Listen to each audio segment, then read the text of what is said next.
So I was discussing that crime has to be understood in two different perspectives. One is the legal and other is the philosophical. Philosophical component अगर उसका देखते हैं हम, तो आपके screen पर कुछ नाम बहुत इंपॉर्टेंट जूरिस्ट के या थिंकर्स के रखे हैं मैंने. Jeremy Bentham, who is an utilitarian thinker, liberal thinker, positivist, legal positivism. उनके हिसाब से offences are whatever the legislature has prohibited for good और बैड रीजंस. जिन कार्यों को विधायिका ने प्रतिबंधित कर रखा है, ऐसे कार्य को अपराध कहा जाएगा. तो कहीं ना कहीं कानून का उल्लंघन, विधायिका के द्वारा लगाए गए नियंत्रण या जो रेस्ट्रिक्शंस हैं जो लेजिस्लेचर ने लगा रखे हैं अलग अलग क्षेत्रों में, उनके विरुद्ध किया गया कोई भी कार्य अपराध कहा जाना चाहिए अकॉर्डिंग टू जेरेमी बेंथम. और उसका कारण यह है कि अगर हम यूटिलिटेरियनिज्म की बात करते हैं, whenever we talk about that utilitarianism, we always talk about greatest advantage to the greatest number of people. So whenever an offense is committed and whenever the restricted action is overlooked, then that creates bad impact on the society at large, and that's why Bentham considers it as an offense. If you look at Austin की जो definition है law की, that is a very popular definition, you must have heard that law is the command of the sovereign. कि जो sovereign unit है हमारे राष्ट्र का, हमारे देश का, उसका एक commanding order है which is actually law, and that law gives the guidelines what to do, what not to do. अगर हमने उसके गाइडलाइंस के विरुद्ध कोई कार्य किया है तो वह अपराध की संज्ञा या अपराध की श्रेणी में रखा जाएगा. तो ऑस्टिन ने एक बात बहुत महत्वपूर्ण कही है यहां, अगर आप गौर करें तो एक बहुत महत्वपूर्ण बात कही है कि a wrong which is pursued by the sovereign और his subordinates is a crime. इसका मतलब है कि अगर law is the command of the sovereign, then anybody on behalf of the sovereign, if he commit something wrong, then that should be considered as crime. इसके अतिरिक्त जो हमारे पास नाम है वो Paul Tappan. It is an intentional act or omission in the violation of criminal law without justification and sanctioned by the law as felony or misdemeanor. तो अगर Tappan की बात करें हम, तो टैपन का मानना यह है कि कोई भी ऐसा कार्य है जिसके अंदर कोई ना कोई एक मंशा है, और उस मंशा से अगर हम किसी कानून का उल्लंघन कर रहे हैं, किसी ऐसे कार्य को अंजाम दे रहे हैं जो कानून के विरुद्ध है, तो वह अपराध होगा जिसका कोई जस्टिफिकेशन नहीं होगा. हम उसको तार्किक नहीं कह सकते कि हमने इन कारणों से हमने ऐसा कार्य किया है. The means is very important, and might be very good. कहने का मतलब यह है कि अगर हमने यह कहा कि हमने डकैती करके और उससे जो राशि मिली है उसको हमने बांट दिया गरीबों में और एंड हमारा बहुत अच्छा है, तो that will not be justified. तो अगर हमारा इंटेंशन यह था कि हमें कहीं से चोरी करनी है, कहीं लूटना है, किसी की हत्या करनी है, कोई भी ऐसा कार्य करना है, तो हम उसको न्याय संगत या तर्क संगत नहीं बना सकते इस आधार पर कि हमने उसका जो लक्ष्य था वो बहुत अच्छा था या हमारा जो उद्देश्य था वो बहुत अच्छा था. So that can not be justified. इसके साथ साथ है, ब्लैकस्टोन ने कहा है कि एन एक्ट कमिटेड और omitted in violation of a public law, either forbidding और कमांडिंग इट. बात घूम फिर कर वही आ रही है कि crime is something, it's a wrong, and it is an act which is prohibited by law. It must have an intention and it must cause an injury. तो एक wrong है, prohibited by law है, इसके अलावा intention उसमें होना चाहिए और कोई ना कोई इंजरी अवश्य होनी चाहिए, तब हम उस पूरे एक्ट को हम क्राइम की संज्ञा दे सकते हैं. Crimes are wrongs whose sanction is punitive and is in no way remissible by any private person, but is remissible by crown alone if remissible at law. Crime is to be the commission or omission of an act which the law forbids or commands under pain of a punishment to be imposed by the state by a proceeding in its own name. ऐसे बहुत सारी परिभाषाएं जो दार्शनिकों ने दी हैं, विचारकों ने रखी हैं सामने, तो हमें एक निष्कर्ष के तौर पर अगर हम अपराध को परिभाषित करने दार्शनिक रूप से, तो यह कहा जाएगा कि उसके 4 अवयव हैं। एक अवयव है कि वह कोई एक गलत कार्य है, रॉन्ग है। दूसरा कि उसके अंदर एक मंशा होनी चाहिए, इंटेंशन जरूर होना चाहिए ऐसा कार्य करने का।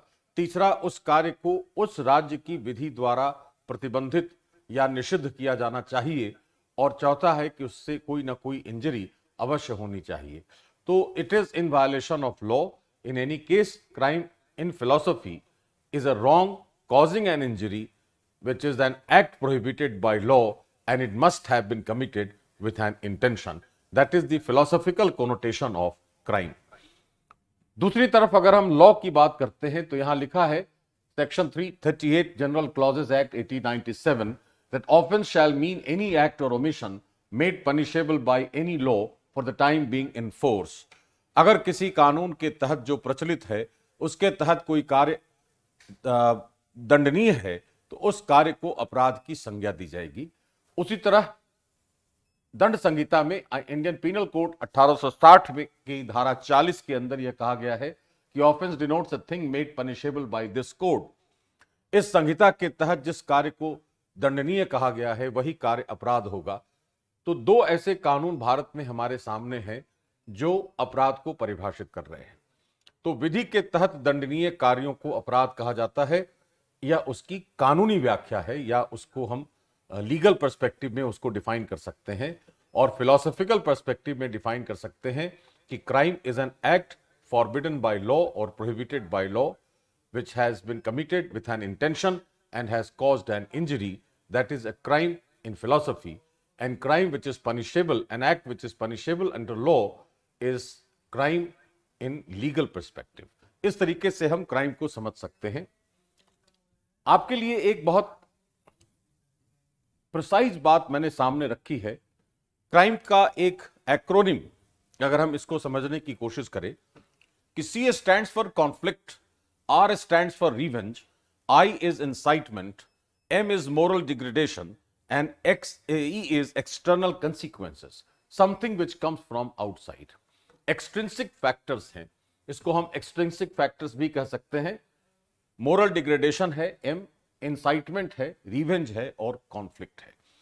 तो अगर हम क्राइम को इस एंगल से देखें तो ये सारे फैक्टर्स उस एक्ट की तरफ हमें ले जाते हैं, हमारे बिहेवियर को गाइड करते हैं। ये सारे फैक्टर्स जो हमारे अंदर क्रिमिनल टेंडेंसीज डेवलप करा सकती हैं। हमें देखना यह है कि how and when a person develops criminal tendencies and shows that divine behaviour, एक विद्रोही व्यवहार समाज के प्रति दर्शाता है वह, जिसको हम अपराध की संज्ञा देते हैं। तो इन्हीं कारकों को अगर बारी बारी से देखा जाए तो आपको ऐसा महसूस होगा कि there are these factors are really very very important to lead to the development of such tendencies in the society. एक एक करके हम लोग इस पर विचार करते हैं। जैसे सबसे पहला, the first and foremost point is conflict. Conflict is nothing but persistent disputes. लंबे समय तक चल रहे विवाद से संघर्ष उत्पन्न होता है। अगर विवाद किसी कारण से भी विवाद हुआ है और वह लंबे समय तक बना रह जाए तो उससे हम संघर्ष की उत्पत्ति की आशा या आशंका रख सकते हैं। अब वो विवाद किन कारणों से उत्पन्न होगा वो हमें समझने की जरूरत है।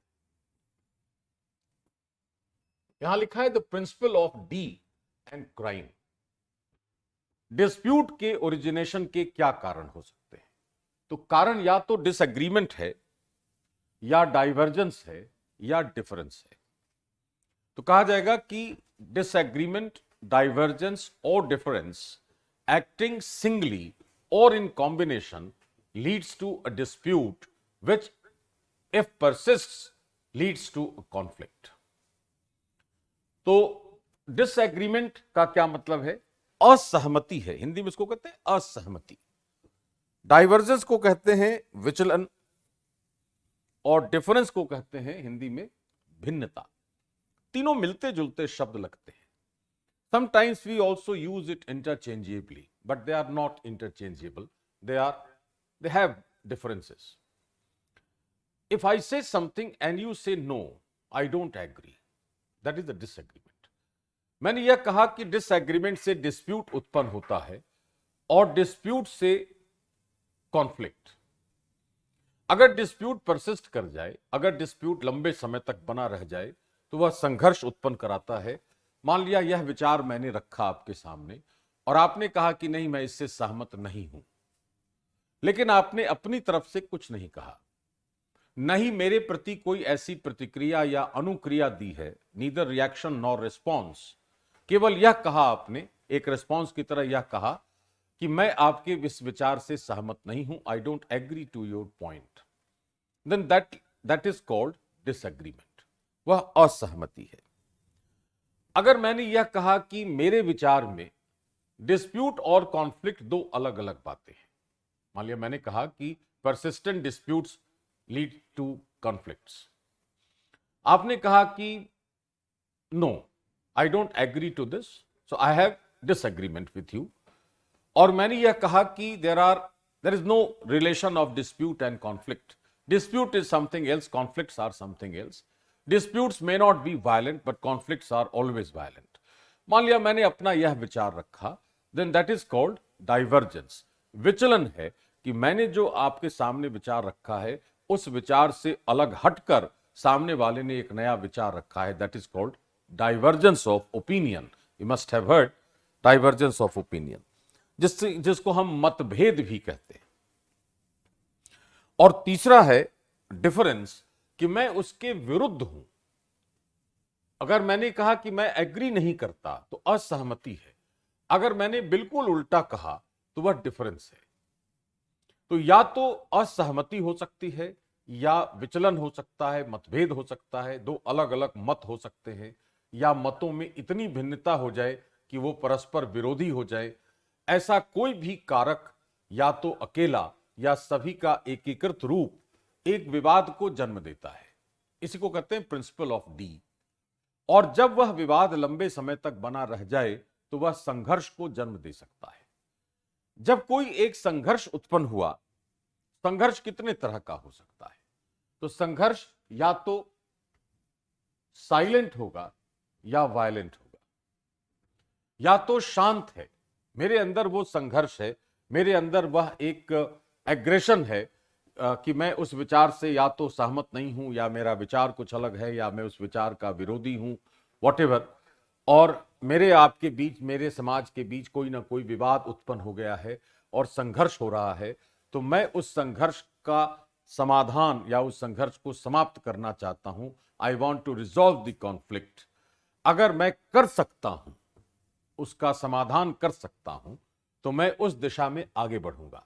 अगर नहीं कर सकता तो मैं अपने आप को रोक लूंगा। अगर रोकने वाली बात आ जाती है, then it is silent protest और साइलेंट कॉन्फ्लिक्ट।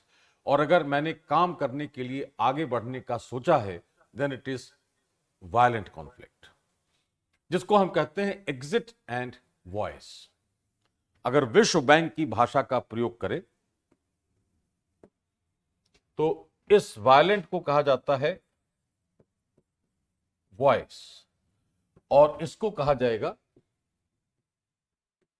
एग्जिट, कि मैंने उस परिस्थिति से अपने आप को बाहर निकाल लिया है, या सोचकर कि मैं किसी भी तरीके से इस डिस्प्यूट या कॉन्फ्लिक्ट का रिजोल्यूशन नहीं कर सकता, तो मैंने अपने आप को वहां से बाहर निकाल लिया।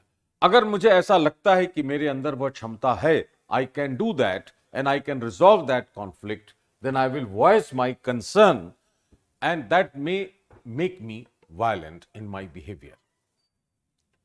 So if the conflict is silent, that will also lead to alienation। हम लोग पहले लेक्चर में भी बात कर रहे थे कि क्राइम करने के पहले जो टेंडेंसीज डेवलप होती हैं, उनके लिए एलियनेशन एक बहुत मेजर फैक्टर है। सोशल, फैमिलियर या इंडिविजुअल एलियनेशन, समाज से, खुद से, परिवार से उसका अलगाव होने लगता है, वह एलियनेशन हो जाएगा। और चूंकि वह अपनी क्षमता के हिसाब से वह कार्य नहीं कर सकता, तो उसके अंदर आत्महत्या जैसी प्रवृत्तियां भी विकसित हो जा सकती हैं। So that we call it suicidal. Suicides generally are silent protests. अगर मैं उस सिचुएशन का सामना नहीं कर सकता तो मैं आत्महत्या करने के लिए प्रेरित हो जा सकता हूं, मेरे अंदर सुसाइडल टेंडेंसीज डेवलप हो जा सकती हैं. So conflict may be silent, which will lead to the exit of a person from the situation, and that exit will alienate him from the society, and that alienation may develop the suicidal tendencies in that person. This is one side of the coin of conflict. The other side, which is violent, which I said that you may voice your concern in a particular situation. तो जैसे यह violent होगा, वो मैल adjustment को दर्शाएगा कि हमारा समायोजन समाज से नहीं हो सका है.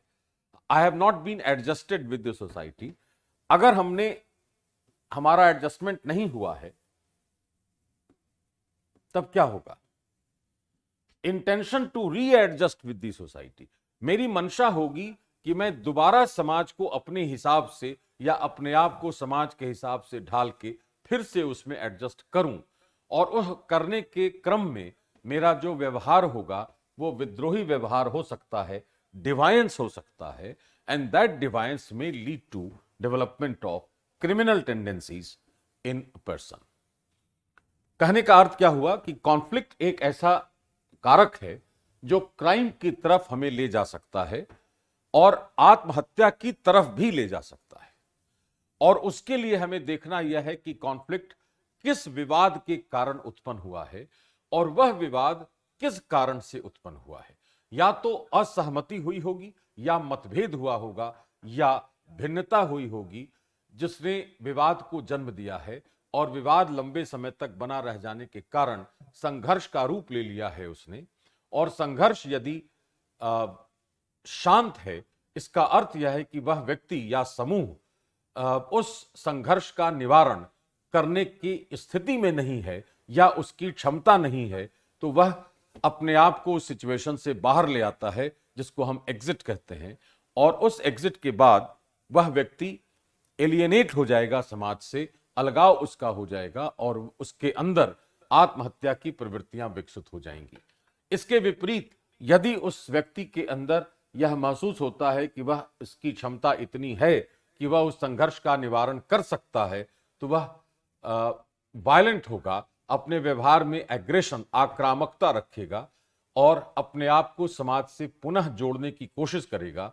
उस क्रम में उसका व्यवहार विद्रोही प्रकृति का व्यवहार होगा जो अंतिम रूप से आपराधिक प्रवृत्तियों को जन्म दे सकता है. So conflict may lead to suicidal tendencies as well as conflict may lead to criminal tendencies in a person. This is one factor of crime, one fertile ground for development of criminal tendencies.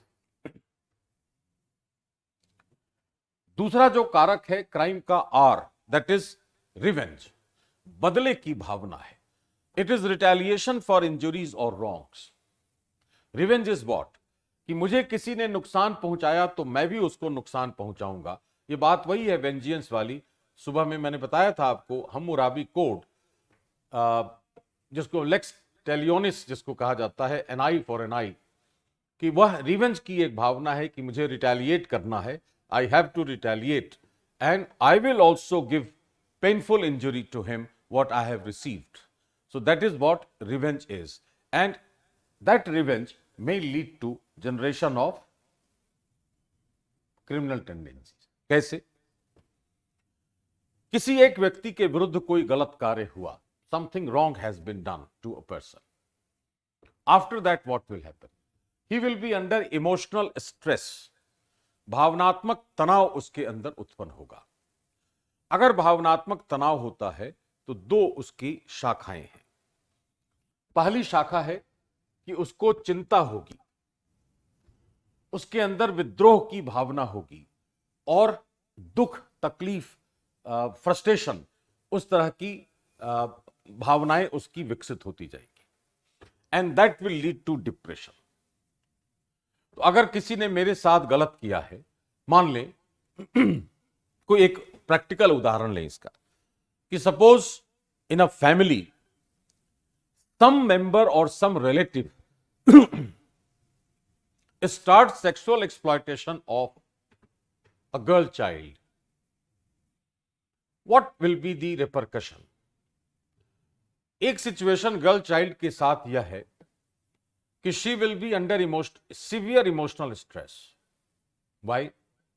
Because the person concern is her relative and she is not able to voice her concern against him. So she is under deep anxiety. She is angry also from inside. She is frustrated also inside. But she is unable to express her emotional stress.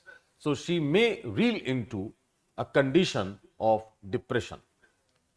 तो अगर emotional stress हो गया तो emotional stress depression की तरफ ले जा सकता है. यह सिक्के का एक पहलू है. दूसरा पहलू क्या है कि उस इमोशनल स्ट्रेस से एंगर उत्पन्न होगा, क्रोध की भावना जागृत होगी, और उस क्रोध की भावना के बाद क्या होगा? His behaviour will B uncontrolled. उसका व्यवहार अनियंत्रित हो गया और वह अनियंत्रित व्यवहार क्रिमिनल टेंडेंसीज की तरफ ले जा सकता है. जो उदाहरण मैंने दिया, अगर वह जो लड़की है, the girl child, if she does not enter this site और this phase, and suppose this site she enters and develops anger, and then her behavior becomes uncontrolled and she decides to kill that person because he had been exploiting her sexually over the period.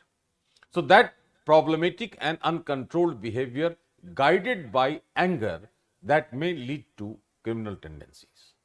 यह भी हमारे अंदर आपराधिक प्रवृत्तियों का विकास करा सकता है. तो अगर रिवेंज है हमारे अंदर, मेरे साथ कोई रॉन्ग हुआ, मेरे साथ कोई गलत कार्य हुआ, मुझ पर भावनात्मक तनाव पड़ा, मेरे अंदर भावनात्मक स्ट्रेस आया है, इमोशनल स्ट्रेस आया है, जिसके दो पहलू हो सकते हैं. एक पहलू डिप्रेशन की तरफ ले जाएगा और दूसरा पहलू क्रिमिनल टेंडेंसीज की तरफ ले जाएगा. डिपेंड यह करता है कि मेरी क्षमता कितनी है, मेरे आसपास के फैक्टर्स कौन से हैं, और मेरी क्षमता मतलब शारीरिक, मानसिक, बौद्धिक, वित्तीय, किस तरह की क्षमता मेरी है. उसके हिसाब से वह एंगर की तरफ ले जा सकता है या एंजाइटी और हॉस्टिलिटी, फ्रस्ट्रेशन की तरफ ले जा सकता है. अगर फ्रस्ट्रेशन है तो अंतिम रूप से डिप्रेशन का शिकार हो सकता है वह व्यक्ति, और अगर एंगर डेवलप हो जाता है तो अनकंट्रोल्ड बिहेवियर की तरफ ले जा सकता है, जो क्रिमिनल टेंडेंसीज को जन्म दे सकता है. So that is another factor of crime which is revenge, and that reflects in retaliation caused due to emotional stress because of some wrong. पहला क्या था? Conflict caused due to persistent disputes which is ultimately caused by either disagreement or divergence or difference of opinion that may lead to deviant behavior and criminal tendencies. Revenge में emotional stress है which is caused because of the wrong done, and that emotional stress may lead to anger, and anger may lead to uncontrolled behavior, and uncontrolled behavior may develop into criminal tendencies. So that way revenge may be also one of the prime behavioral component of crime. तीसरा जो हमारे पास crime का जो third letter है, आई, जिसको मैंने लिखा है यहां इंसाइटमेंट, हिंदी में उसको कहते हैं प्रेरण, किसी को प्रेरित करना. One person tries to motivate another to commit an offense. मैं खुद नहीं कर सकता, लेकिन मैंने किसी और को मोटिवेट करा दिया है कि वह जाकर मेरे बिहाफ में वह ऐसा कोई कार्य करे. यह अपराध प्रेरण है या अपराध उद्दीपन कहते हैं इसको, इंसाइटमेंट ऑफ क्राइम. वो इंसाइटमेंट कैसे होगा? उसके कारक है कि वो कारक या तो इंडिविजुअल हो सकते हैं, वैयक्तिक, मेरे अपने अंदर के कारक हो सकते हैं, सोशल फैक्टर्स हो सकते हैं. वो सोशल फैक्टर क्या होंगे? लो स्टेटस, समाज में मेरी स्थिति कमजोर है. Non conformity with social expectation, जो समाज से आशा है मुझे या समाज को जो मुझसे आशा है, दोनों में मिसमैच हो गया है, या तो ऐसी कोई स्थिति हो गई है. इकोनॉमिक फैक्टर्स है कि मुझे अवसर पर्याप्त नहीं मिल रहे, और मेरे और दूसरे लोगों के बीच बहुत बड़ा गैप है, आर्थिक विषमताओं का मैं शिकार हूं, डिस्पैरिटीज का से प्रभावित हूं, यह हो सकता है। कल्चरल फैक्टर्स हो सकता है कि दो संस्कृतियों के बीच किसी न किसी विषय को लेकर, किसी न किसी मुद्दे को लेकर टकराव हो रहा है, व्यवधान उत्पन्न हो रहा है। ऐसे बहुत सारे फैक्टर्स का क्यूमुलेटिव इफेक्ट क्या होगा? वह क्यूमुलेटिव इफेक्ट होगा कि उसके अंदर मोटिवेशन होगा कि मुझे इनको फाइट करना है। और वह क्या होगा कि अनकंट्रोल्ड और poorly managed emotion, then deviant behaviour and then criminal tendency. अब यहां पर जो मैंने कहा कि या तो एक कोई व्यक्ति किसी को मोटिवेट कर दे, जैसे कि किसी व्यक्ति के पिता के साथ किसी ने कोई गलत व्यवहार किया और मैं कमजोर व्यक्ति हूं शरीर से, तो मैंने अपने भाई को कहा जो शरीर से ताकतवर है कि हमारे पिता के साथ ऐसा व्यवहार हुआ है, why don't you take an action? And my brother became motivated because he is also the son of the same father. तो मैंने मोटिवेट कर दिया, तो यह भी एक मोटिवेशन, साधारण सा उदाहरण, यह भी मोटिवेशन का फैक्टर हो सकता है इंडिविजुअल। या there are certain factors which are external, जो मुझे इंसाइट कर सकते हैं किसी अपराध के लिए। उनमें low status in society, mismatch between me and social expectations, economic disparities, lack of economic opportunities, और some kind of cross cultural barriers or cultural clashes that might incite me to commit an offense in order to readjust myself with the society. Purpose वही है कि मुझे समाज में फिर से वो चाहिए। अगर मुझे एक्सपेक्टेशन से प्राप्त नहीं हो रहा जो मैंने एक्सपेक्ट किया था, तो मैं जबरन उसको छीनने की कोशिश करूंगा। अगर मुझे लगता है कि अमुक व्यक्ति के पास धन इतना है और उसकी वजह से मैं विषमता का शिकार हूं, तो मैं उसका धन छीन क्यों नहीं लूं? व्हाई नॉट आई शुड लूट और गो फॉर लूटिंग दैट बूटी फ्रॉम दैट पर्सन।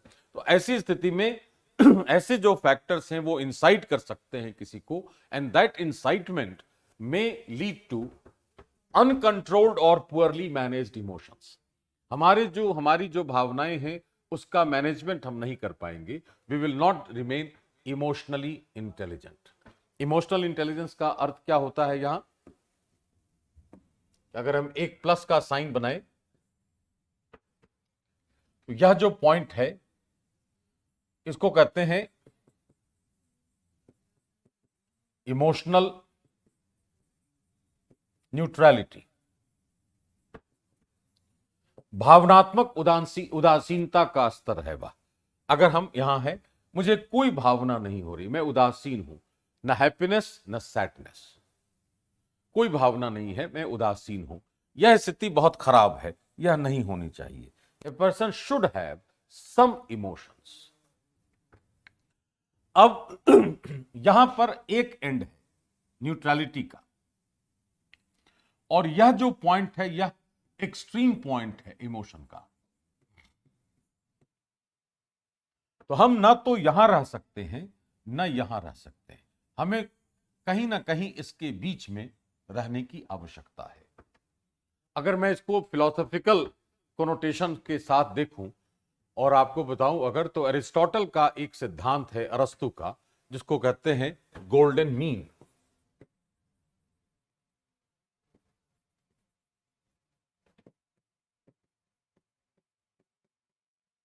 स्वर्णिम माध्य।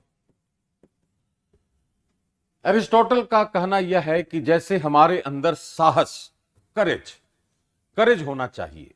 Courage is one of the cardinal principles of a persons personality. साहसी होना चाहिए व्यक्ति को। साहस किसको कहा जाएगा? तो करेज के एक तरफ कावार्डिस है, कायरता है, और एक तरफ रेकलेसनेस है, बिल्कुल विचारहीनता है। कि अगर मैं साहसी महसूस करता हूं तो मैं सड़क पर ऐसे ही बीच सड़क पर नहीं चल सकता कि मैं देखता हूं अगर मेरे साथ ट्रक टकरा जाए तो क्या होगा। That is a reckless behaviour. या एक तरफ यह स्थिति हो सकती है कि नहीं, मैं घर से बाहर निकलूंगा ही नहीं पैदल, क्योंकि सड़क पर बहुत गाड़ियां चलती हैं और मेरे साथ एक्सीडेंट हो जा सकता है, so I am a coward. Aristotle says that courage is a golden mean between recklessness and cowardice. कायरता और विचारहीनता के बीच का स्वर्णिम माध्य है वही साहस है। तो हमें भावनाओं को मैनेज करने के लिए भावनात्मक रूप से बुद्धिमान या इमोशनली इंटेलिजेंट होने की जरूरत है, और हमें अपनी इमोशंस को कंट्रोल करने की जरूरत है। तो हमें यह एडजस्टमेंट करना होगा कि अगर हम सड़क पर चल रहे हैं, मैं साहसी हूं तो मैं सड़क पर निकलूंगा जरूर, मैं कायर नहीं हूं कि मैं डर गया, लेकिन मैं यह ध्यान रखूंगा कि हो सकता है एक्सीडेंट हो जाए, तो मुझे रेकलेस नहीं होना है, तो मेरा झुकाव इस डायरेक्शन में ज्यादा होगा। अगर मैं किसी और तरफ जा रहा हूं तो मेरा झुकाव इस तरफ से ज्यादा होगा। इसका मतलब है कि यह एडजस्टमेंट है, it is not exactly the centre point, it is adjustable. कब किसकी कब जहां जरूरत है, मैं अपनी भावनाओं को हैंडल कर सकता हूं, मैं अपनी भावनाओं को मैनेज कर सकता हूं। ऐसी स्थितियां नहीं होंगी अगर इंसाइटमेंट हो गया है किसी फैक्टर से, तो ऐसी स्थिति नहीं होगी कि मैं अपनी भावनाओं को प्रॉपरली मैनेज कर सकूं। That's why it is written that incitement will lead to uncontrolled और पुअरली मैनेज्ड इमोशंस। अगर भावनाओं पर नियंत्रण नहीं हो सका, अगर हमने स्वर्णिम माध्य या गोल्डन मीन के पॉइंट को प्राप्त नहीं किया है, तो हमारा जो व्यवहार होगा वह डिवायंट हो जाएगा, विद्रोही व्यवहार हो जाएगा उस इमोशन को कंट्रोल करने के लिए और उस इंसाइटमेंट के कारण। ऐसी स्थिति में हमारे अंदर आपराधिक प्रवृत्तियां विकसित हो जा सकती हैं, and that will lead to criminal tendencies. So this is the third factor which may lead to criminal behavior, that is incitement due to individual factors, social factors, economic factors, or even cultural factors.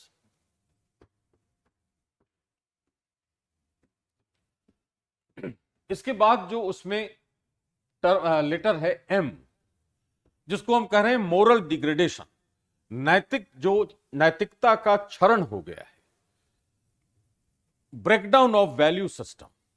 Now what is a value? मूल्य। आप सब जानते हैं, मूल्य के बारे में हम सभी लोग बात करते हैं, और हर व्यक्ति यह दावा करता है कि मेरा जो मूल्य स्तर है, मेरी जो मूल्य की प्रणाली है, जो मेरा वैल्यू सिस्टम है, वो प्रोबेबली सबसे ताकतवर है, and I am the most ethical and moral person. Value होता क्या है और वैल्यू हमें कहां से मिलता है? वैल्यूज और मोरल, कितने तरह के वैल्यूज हो सकते हैं? तो सामाजिक मूल्यों की अगर बात करेंगे तो समाज में परिवर्तन के साथ मूल्य भी बदलते हैं। कुछ मूल्य ऐसे होते हैं जो शाश्वत होते हैं, यूनिवर्सल। कुछ ऐसे होते हैं जो वैयक्तिक हो सकते हैं, पर्सनल। तो कुछ मानवीय मूल्य के हो सकते हैं जो मानव प्रजाति को लेकर हैं।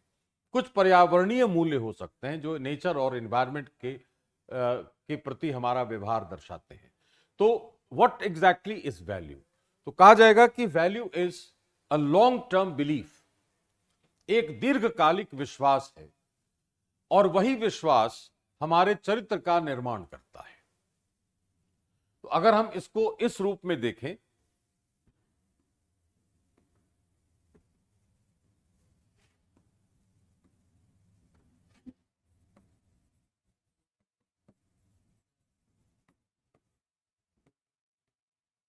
Long term belief, that is value, या इसको यह कहा जाएगा कि that becomes a value, and that value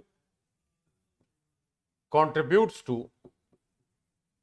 character building, and that character is reflected into conduct. Conduct is what? Repeated behavior.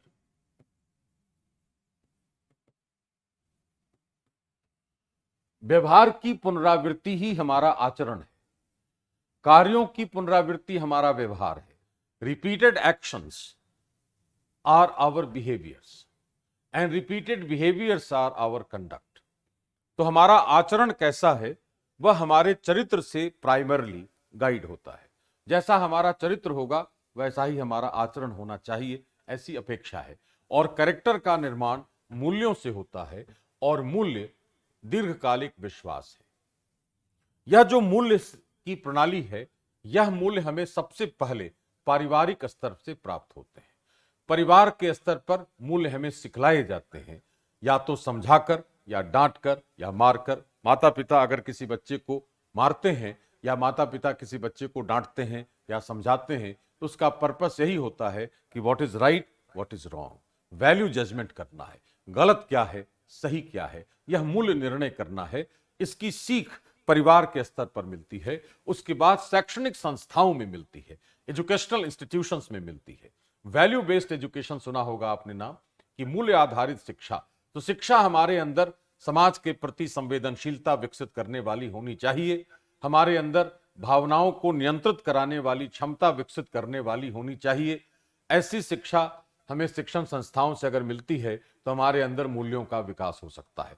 तो मूल्यों का जो समुच्चय बनेगा, the aggregate of values will be reflected in the character of a person. अगर हमारे मूल्य ही गिर गए हों, अगर हमारे मूल्यों का क्षरण हो गया हो, तो स्वाभाविक रूप से कैरेक्टर का भी डिक्लाइन होगा, और अगर कैरेक्टर का डिक्लाइन होगा तो कंडक्ट का भी डिक्लाइन होगा। हमारा जो आचरण है वह भी समाज के मानकों के अनुरूप नहीं रहेगा, और हम सोशल पैराडाइम्स को तोड़ने की कंडीशन में आ जाएंगे। अब ये मूल्य प्रणाली क्या होती है? तो मूल्य सामाजिक हो सकते हैं, सार्वभौमिक हो सकते हैं, यूनिवर्सल, वैयक्तिक हो सकते हैं, पर्सनल, मानवीय हो सकते हैं, ह्यूमन वैल्यूज, पर्यावरणीय हो सकते हैं, इन्वायरमेंटल वैल्यूज। ये सारे, जिनमें से यूनिवर्सल वैल्यूज जो हैं, जैसे मान लिया कहा honesty is a universal value, लेकिन सामाजिक मूल्य समाज में होने वाले परिवर्तनों के हिसाब से परिवर्तित होते हैं। इन्हीं पर हमें गौर करना है कि समाज में या तो मूल्यों के क्षरण के कारण परिवर्तन हुआ है, या किसी अन्य कारण से समाज में बदलाव आया है और उसने हमारे मूल्यों का क्षरण कराया है। जैसे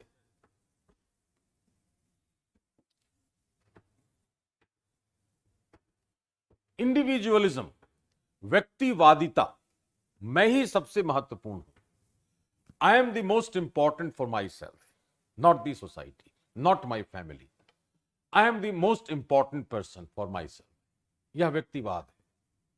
मेरा लाभ किसी तरह होना चाहिए। एक कारक है व्यक्तिवादिता। दूसरा कारण है, अगर व्यक्तिवादिता है तो समूहवादिता का अभाव होगा, यह बहुत स्वाभाविक है। कलेक्टिविस्ट या ग्रुप डायनेमिक्स का अभाव होगा। सामूहिक, समूह की गति की, ग्रुप जब साथ चलता है तो व्यक्ति का विकास होता है। तो व्यक्तिवादिता के विकास के कारण समूहवादिता का क्षरण होता है, उसका अभाव होता है। Breakdown of family structure and values, पारिवारिक स्तर पर बहुत सारे बदलाव हुए, उसकी वजह से हमारा सोशल कंट्रोल, सामाजिक नियंत्रण कम हो गया है। सामाजिक नियंत्रण जब कम होता है तो व्यक्ति पर नियंत्रण रखने वाला कारक कम हो जाता है, और हम स्वच्छंद होने की प्रवृत्ति विकसित कर लेते हैं। प्रकृति में जब किसी प्राणी का जन्म होता है तो उस पर कोई बंधन नहीं होता। He is free. A man is born free. There is no restriction from anywhere. जब तक कि वह अपने परिवार के दायरे में नहीं बंधता, तब तक उस पर कोई प्रतिबंध, निर्बंधन नहीं होता। इसका मतलब है कि व्यक्ति जब जन्म लेता है तो वह स्वच्छंद होता है, और स्वच्छंदता जन्म के साथ विकसित होने वाली एक संकल्पना है। इसलिए व्यक्ति हर क्षण स्वच्छंद होना चाहता है, और यह चाहता है कि उसके चारों तरफ से नियंत्रण जो है वह या तो कम हो जाए या समाप्त हो जाए। तो जैसे जैसे समाज का, परिवार का नियंत्रण कम होता जाएगा, वैसे वैसे व्यक्ति की स्वच्छंदता का गुण बढ़ता जाएगा, और स्वच्छंद व्यक्ति अपनी भावनाओं को कंट्रोल नहीं कर सकता, अपने बिहेवियर को कंट्रोल नहीं कर सकता, अपने लाभ के लिए सदैव प्रयास करता रहेगा, और वह अपनी भावनाओं पर नियंत्रण नहीं रख सकता, उसका बेहतर प्रबंधन नहीं कर सकता, और वह आपराधिक प्रवृत्तियों की तरफ ले जा सकता है।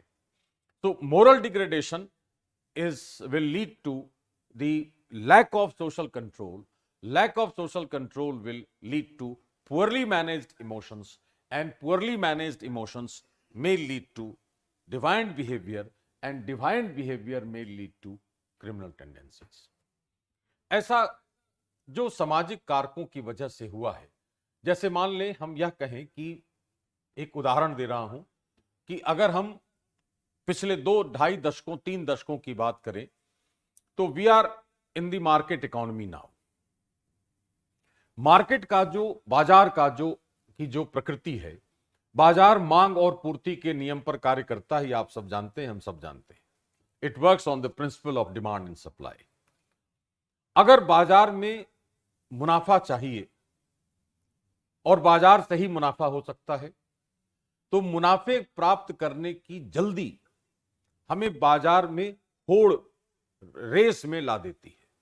I want to earn profit in the shortest possible time, I want to be billionaire overnight. मुझे अपने लाभ की पड़ी है केवल, मुझे समाज में क्या हो रहा है इससे मतलब नहीं है। तो मुझे अपनी नैतिकता बेचकर भी अगर मुझे लाभ होता है तो मैं उससे भी पीछे नहीं हटूंगा, क्योंकि मेरा उद्देश्य मुनाफा कमाना है। अगर मेरा उद्देश्य समाज का कल्याण करना होता और उसके लिए मुझे मुनाफे की जरूरत होती तो मुनाफा एक जरिया होता, उद्देश्य नहीं होता। अगर उद्देश्य बना दिया हमने मुनाफे को तो हम किसी भी कीमत पर मुनाफा अर्जित करने का प्रयास करते रहेंगे और ऐसी स्थिति में व्यक्तिवाद का जन्म होगा। इसलिए कहा जाता है कि market behaviour will spread consumerism. उपभोक्तावादी संस्कृति का विकास करता है बाजार, और उपभोक्तावादी संस्कृति में प्रत्येक व्यक्ति एक उपभोक्ता है, इसलिए व्यक्तिवाद का जन्म हो जाता है। तो मार्केट बिहेवियर ने व्यक्तिवादिता को बढ़ावा दिया है, इससे हम इनकार नहीं कर सकते, और उसने डिस्पैरिटी भी क्रिएट की है, आर्थिक सामाजिक विषमताएं भी क्रिएट की हैं। हम अपने आप को दूसरों की नजर में देख रहे हैं और हम यह देख रहे हैं कि I am not as important और my status is not as higher as he has.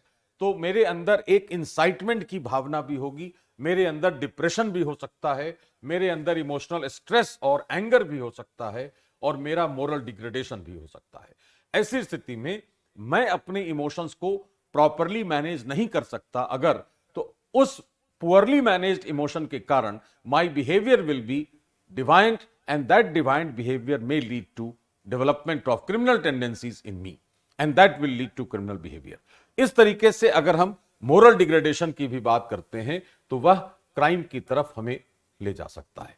समाज में मूल्यों का क्षरण हुआ है, इससे इनकार नहीं कर सकते, इसलिए शायद ये एक बहुत बड़ा कारण है कि अपराधों की संख्या और उसकी निर्ममता या क्रूरता में वृद्धि हो गई है।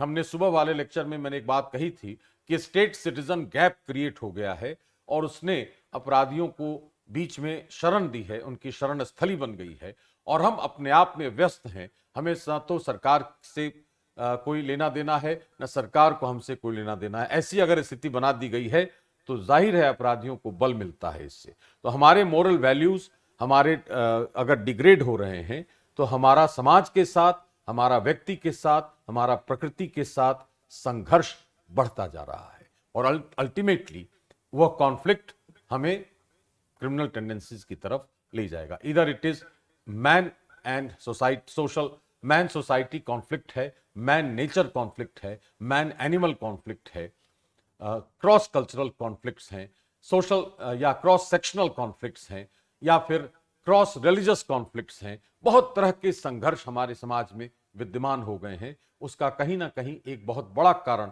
हमारी व्यक्तिवादिता है और समूहवादिता का अभाव है।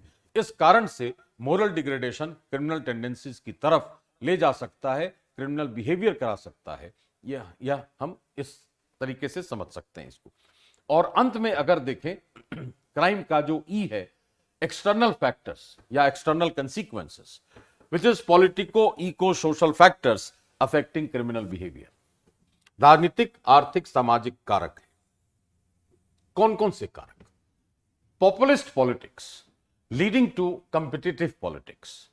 प्रतिस्पर्धा राजनीति में बढ़ गई है, एक दूसरे को पीछे छोड़ने की होड़ बढ़ गई। लोक लुभावनी राजनीति का दौर है पूरे विश्व में, नॉट ओनली इन इंडिया।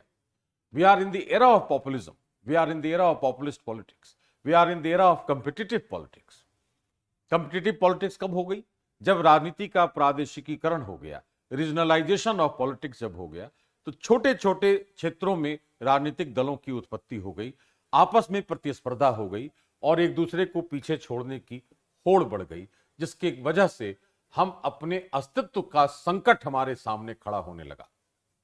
और आइडेंटिटी क्राइसिस या एक्सिस्टेंशियल क्राइसिस अगर उत्पन्न हो जाती है तो हम अपने नैतिक मानकों से अलग हटकर भी काम करने लगते हैं। कभी भाषा, कभी धर्म, कभी जाति, कभी लिंग, किसी भी आधार पर हम अपनी पहचान बनाए रखने के लिए हम प्रयास करते रहते हैं। और ऐसी स्थिति में पॉपुलिज्म जो पॉलिटिक्स का है, जो कंपटीशन पॉलिटिक्स का है, वह राइवलरी में कन्वर्ट हो जाता है। प्रतिस्पर्धा और प्रतिद्वंदिता दोनों में बहुत थिन लाइन ऑफ डिफरेंस है। प्रतिस्पर्धा, हालांकि अगर कहा जाए कि competition always makes you innovative, but rivalry puts you down. अगर हम प्रतिद्वंदी हैं तो हम दूसरे को नीचा दिखाने का प्रयास करेंगे, अगर हम प्रतिस्पर्धी हैं तो हम दूसरे से आगे बढ़ने का प्रयास करेंगे। यह अंतर आता है दोनों। अगर यह कोई व्यक्ति यह कहे कि मैं किसी को हराना नहीं चाहता लेकिन मैं हारना भी नहीं चाहता, तो अगर मैं हारना नहीं चाहता तो मैं अपनी जीत का प्रयास करूंगा, लेकिन अगर मैं दूसरों को हराना चाहता हूं तो मैं दूसरों के लिए काम करूंगा और मैं अपना विकास भी नहीं करूंगा और दूसरे का नुकसान करूंगा। तो अगर अपना विकास नहीं करूंगा वह भी मेरा नुकसान है। So that way rivalry will lead to tremendous conflicts in the society. तो एक कारक पॉलिटिकल फैक्टर है जिसने प्रतिस्पर्धा और प्रतिद्वंदिता के कारण समाज में कई तरह के संघर्ष उत्पन्न कराए हैं। उसी तरीके से जो भी मैं बात कर रहा था मार्केट बिहेवियर और कंज्यूमर कल्चर की, वाइट गुड्स के प्रति हमारा रुझान बढ़ गया है। मार्केट बिहेवियर ऐसा हो गया है कि व्यक्तिवाद का जन्म हो गया है और हम उपभोक्ता के रूप में हम अपने लाभ के प्रति चिंतित हैं। हमारे लाभ से अगर समाज में नुकसान होता है then probably I am least bothered, ऐसी एक भावना विकसित हो गई है हाल के कुछ दशकों में। उसी तरह सोशल डिसहार्मनी है और लैक ऑफ ग्रुप डायनेमिक्स है। अगर इंडिविजुअलिज्म ग्रो करेगा तो स्वाभाविक रूप से समूहवादिता कम होगी, समूहों के प्रति हमारी जो एक एकीकरण की भावना है, इंटीग्रेशनल अप्रोच है, वह घटेगा और सोशल जो डिसहार्मनी है वह सामंजस्य की कमी हो जाएगी समाज में और हम एक दूसरे के साथ संघर्ष करने लगेंगे। इन सबों के कारण एक और बात उत्पन्न हुई है कि हम व्यक्तिवादी हो गए हैं, डिमांड सप्लाई गैप हो गया है, स्टेट सिटीजन गैप हो गया है और उसकी वजह से डिवाइंड बिहेवियर है और उसकी वजह से क्रिमिनल टेंडेंसीज, जिसमें यहां एक पॉइंट लिखा है कि increased vulnerabilities to already vulnerable groups, जो पहले से कमजोर वर्ग है जैसे बच्चे, महिला और वरिष्ठ नागरिक, दिव्यांग, ये सब जो ऐसे वल्नरेबल ग्रुप्स हैं, जोखिम भारित, जिन पर जोखिम ज्यादा है। उस जोखिम भारित क्यों है जोखिम ज्यादा? ऐसा नहीं कि वो कमजोर किस रूप में? समाज के साथ उनका समायोजन पर्याप्त नहीं है, समाज उनकी सुरक्षा कर पाने में सक्षम नहीं है। That's why they have become vulnerable.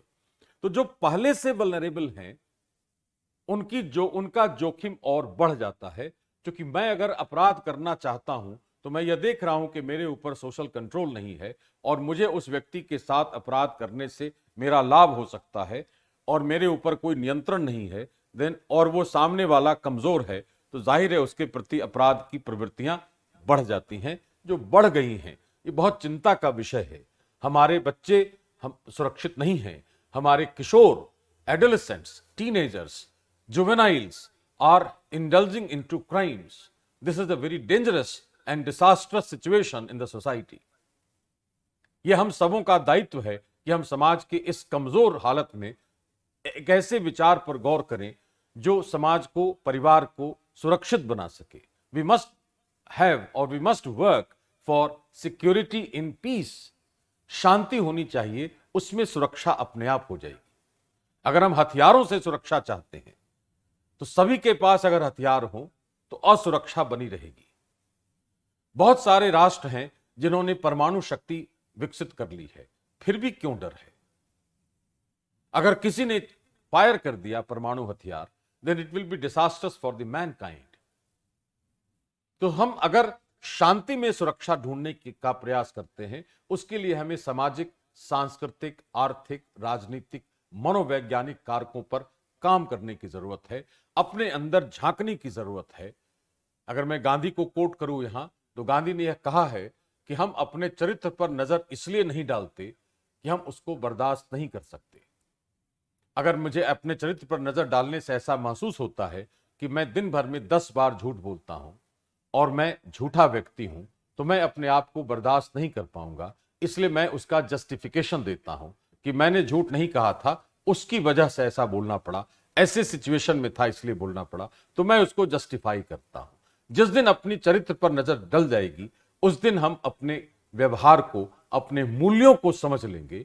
और अगर अपने मूल्यों को समझ लेंगे तो हम अपनी भावनाओं को समझ लेंगे और भावनाओं का प्रबंधन भी बेहतर तरीके से कर सकते हैं।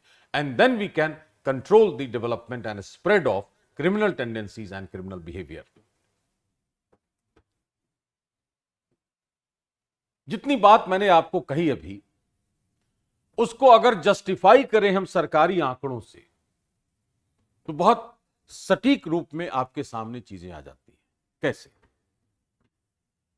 Statistics of crimes in India 2020, source is national crime records bureau NCRB। लिखा है overall crime 9,24,016 cognizable offences, of which 6,68,061 IPC crimes and 2,55,955 SLL crimes। यहां क्या है? 1849 decrease in registration of cases. बहुत गंभीर मामला है यह। मेरे विरुद्ध अपराध हो रहा है लेकिन मैं रजिस्टर नहीं करना चाहता। इसका मतलब है कि मुझे क्रिमिनल जस्टिस सिस्टम पर मेरा ट्रस्ट कम हो रहा है। मुझे पता है कि रजिस्ट्रेशन कराने से कोई लाभ नहीं होगा, so why not to handle on my own. अगर मुझे किसी ने डराया है तो मैं उसको ऐसे डरा दूं कि वही डिटरेंस क्रिएट करा दे। Why should I go to the governmental channel? Because they will not do anything in my favour. यह एक भावना विकसित होती दिख रही है समाज में, which is very very dangerous for the society. And we all have to think over it, we all have to work together, joining our hands. यहां लिखा है disputes was the motive of murder in highest number of cases. अभी हम लोग बात कर रहे थे डिस्प्यूट्स की, कि जो डिस्प्यूट्स हैं वह बहुत बड़ा कारण है हमारे समाज में अपराध का। और वह डिस्प्यूट कहां से आएगा? इतने डिसएग्रीमेंट, इतने डाइवर्जेंस, इतने डिफरेंसेस हैं समाज में, जिसने डिस्प्यूट्स को जन्म दे दिया है। और डिस्प्यूट्स ने कॉन्फ्लिक्ट का रूप ले लिया है। और कॉन्फ्लिक्ट दोनों तरह के हमें दिखाई दे रहे हैं। अगर हम फार्मर सोसाइटी की बात करेंगे तो फार्मर्स और इकोनॉमिक सिस्टम का कॉन्फ्लिक्ट है, but they are unable to resolve that, so they have committed suicides. और जो कर सकते हैं, दे हैव बिकम क्रिमिनल्स और they have shown their criminal behaviour. तो डिस्प्यूट, NCRB यह स्वीकार कर रही है कि disputes was the motive of murder in the highest number of cases, followed by personal vendetta और रिवेंज एंड लव अफेयर्स। इसके बाद है decrease in registration by 30%, kidnapping and abduction, rioting and increase by 14% over offences against public tranquillity. जो शांत चित्तता है, शांति के विरुद्ध अपराध करने वाली प्रवृत्तियां विकसित हुई हैं बहुत तेजी से, ये NCRB के आंकड़े बता रहे हैं हमें। फिर है crimes against women 35,331, cruelty bye husband और his relatives 30.2%, assault to outrage the modesty 19.7%, kidnapping and abduction 19%, rape 7.2%। जब भी महिलाओं के विरुद्ध अपराध की बात आती है हमारे सामने, किसी भी व्यक्ति का ध्यान सबसे पहले कहां जाता है? वह है बलात्कार। अगर हम इन आंकड़ों पर गौर करें तो सबसे महत्वपूर्ण आंकड़ा कहां है? परिवार के अंदर। The families are unable to protect their women. This is the most tragic thing in our society. How can we claim that we are living in family when we are unable to protect our women in the family itself? Rapes are 7.2%. Compared to this, our focus is not here. Our focus is here only. Let us work together for raising the moral and ethical standards of the family, and let us empower women at the family level, not on the roads. Crimes against children. POCSO Act 32.4%. Kidnapping abduction 55.3%. हम ना अपने परिवार की महिलाओं की रक्षा कर पा रहे हैं समाज में, ना अपने बच्चों की रक्षा कर पा रहे हैं, और हम यह दावा कर रहे हैं कि we are in a civilised society and we are in an open society. Open society here means we are negatively liberal. हमारे अंदर स्वच्छंदता की भावना विकसित होती जा रही है और यह समाज के लिए गंभीरता का विषय है. यह क्रिमिनल बिहेवियर को बढ़ा रहा है. उस पर विचार करने की नितांत आवश्यकता है. Juveniles in conflict of law 75.5% in 16 to 18 years of age. हम उनको दिशा नहीं दे पा रहे. We are unable to give direction to them. So they are not able to understand law. They are not able to abide by law, or they don't want to abide by law. Why? Because there is a serious lack of trust. वो विश्वास कम हो गया है. उसको यह लग रहा है कि कानून के दायरे से या कानून के रास्ते से जाना हमें नुकसान पहुंचाएगा, लाभ तो बिल्कुल नहीं देगा. तो मुझे अपने स्तर से ही उस समस्या का समाधान करना है. यह भावना बहुत खतरनाक दिशा संकेत दे रही है समाज में, और इस पर हमें यथाशीघ्र विचार करने की जरूरत है. सरकारों को, अधिकारियों को, कर्मचारियों को, आम नागरिकों को, हमारे जैसे लोगों को, शिक्षकों को, everywhere at every step we have to work and think on these lines. Then only we can protect our society and we can change the criminal behaviors.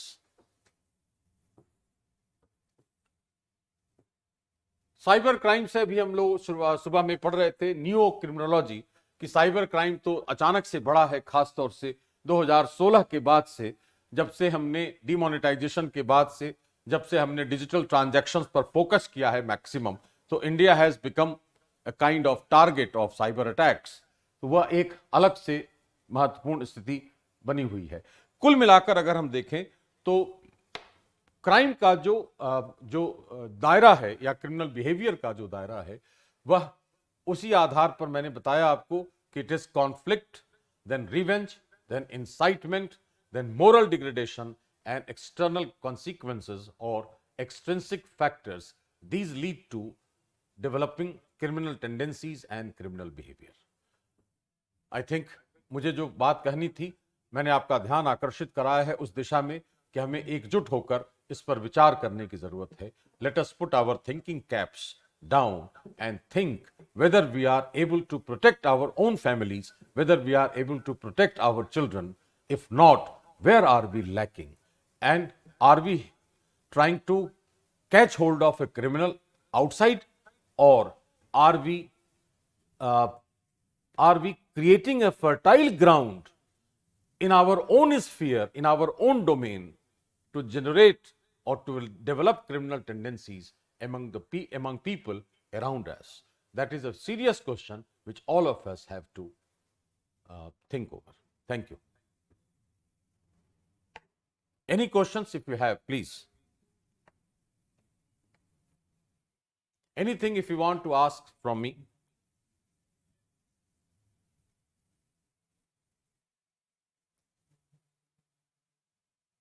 Right? So thank you very much. Thank you very much, Director Bika, for giving me this opportunity to express my views. Thank you, IG Prisons. Thank you, all officers. And hopefully, all of us, whatever I have said, all of us will sit and discuss together. We'll put our thinking caps down, and whenever we will get chance, we'll definitely interact. And In my capacity, I will be always at your service. If you need any kind of assistance, if you need any kind of discussion, any kind of interaction, I am always available to you. I am always at your service. Thank you very much. Once again, Mr. Neeraj, Director BICA, and IG Prisons, Government of Bihar, and other officers, all of you, thank you very much.